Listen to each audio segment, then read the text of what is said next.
Seperti yang sudah banyak dibicarakan selama ini mengenai pilkada tidak langsung yang sedang menjadi proposal dan menjadi upaya di negara ini, di Indonesia ini, saya tidak setuju dengan proposal dari diberlakukannya pilkada tidak langsung. Menurut saya ini adalah kemunduran dari demokrasi.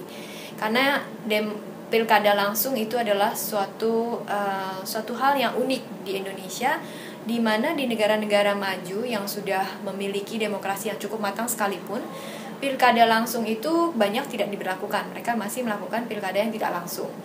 Tapi bagi saya, pilkada langsung itu bisa memberikan masyarakat suatu kekuasaan, ya, power untuk bisa memilih langsung oknum-oknum politik yang mereka percayai dan mereka ingin oknum ini mewakili mereka di dalam pemerintahan. Sementara jika kita menarik kembali pilkada ini menjadi tidak langsung, maka kemungkinan bahwa ini akan menjadi permainan politik di dalam partai sendiri, bahwa siapa yang akan dipilih selanjutnya setelah partai ini menang dari pilkada. Dan keadaan ini juga harus kita cermati, di mana ada keprihatinan bagaimana walaupun pilkada langsung itu masih tidak sempurna, tapi tetap saja pilkada langsung ini adalah suatu wujud dari demokrasi yang lebih matang dibandingkan dengan pilkada yang tidak langsung. Jadi pada intinya menurut saya besar harapannya supaya pemerintah atau penguasa-penguasa politik yang menentukan kebijakan itu bisa memikirkan kembali apakah ini adalah suatu kebijakan yang memang untuk rakyat atau untuk kepentingan golongan-golongan tertentu saja. Ya, pertama Perpu itu sendiri harus kita sambut baik, ya. Itu sesuatu yang positif. Jadi yang membatalkan keputusan DPR, undang-undang pilkada yang mencabut hak rakyat, memberikannya kepada DPRD untuk memilih kepala-kepala daerah, kan gitu. Itu kan sesuatu yang oleh mayoritas rakyat Indonesia kan tidak disetujui. Itu bisa kita lihat respons masyarakat melalui media sosial, di media-media cetak ataupun online dan lain sebagainya gitu. Jadi dengan keluarnya Perpu oleh SBY beberapa hari sesudahnya, itu kan berarti membatalkan undang-undang pilkada yang baru disetujui, ya. Saya kira itu patut disambut baik gitu. Itu sesuatu yang positif yang memenuhi respons masyarakat. Nah, tetapi kan sesuatu di balik itu yang juga kita harus kritisi. Kenapa SBY harus menunggu sampai undang-undang itu disahkan di DPR gitu.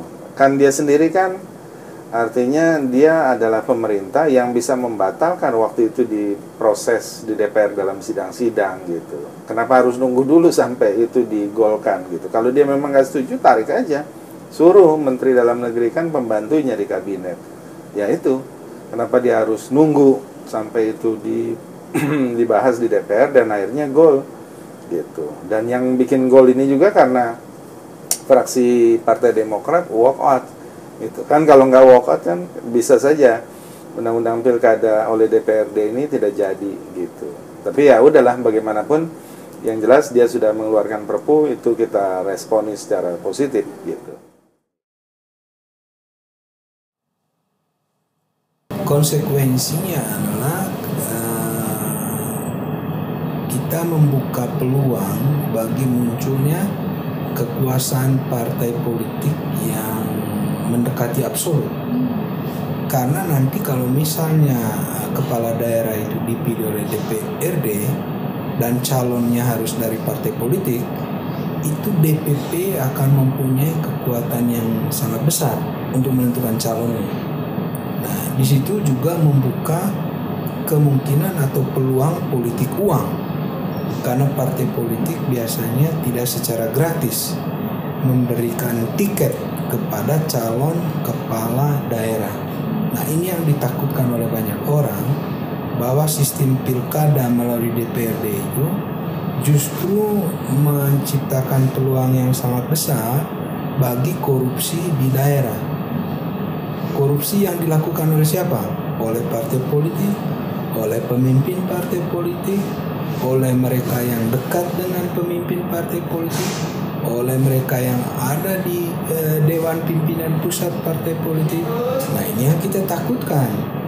Bukan berarti bahwa dalam pemilihan langsung tidak ada korupsi ya.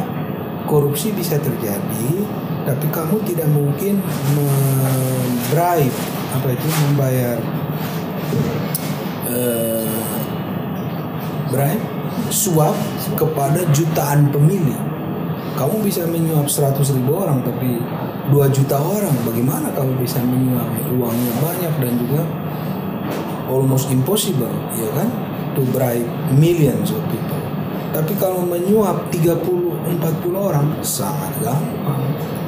Nah, itu makanya kita menentang pilkada lewat DPRD. Korupsi itu antara lain. Dan lebih dari itu, bagaimanapun politik menurut visi misi UPH ya, harus memperlakukan manusia itu sesuai dengan martabatnya sebagai manusia ya, yang mempunyai dignity, apalagi dia merefleksikan gambaran dari penciptanya, gambaran dari Tuhan. Jadi jangan direndahkan hak rakyat itu atau direbut hak rakyat itu untuk memilih pemimpinnya. Oke. Iya, terima kasih Pak Alex. Terima kasih ya, selamat pagi.